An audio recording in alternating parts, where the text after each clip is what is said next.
म्हणजे काय रट्टा?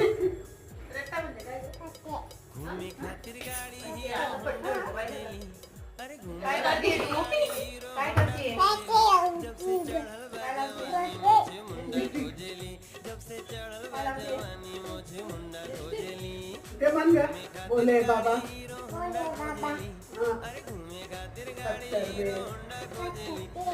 पार्वती के चक्कर में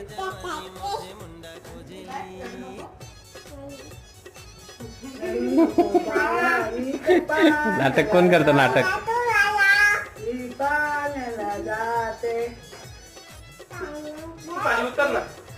इकडं उतर ना, इकडं ह्या साईडला पडशील ना. पडायचंय का? पड ना थोडीशी अशी, पड पड पड पड पड.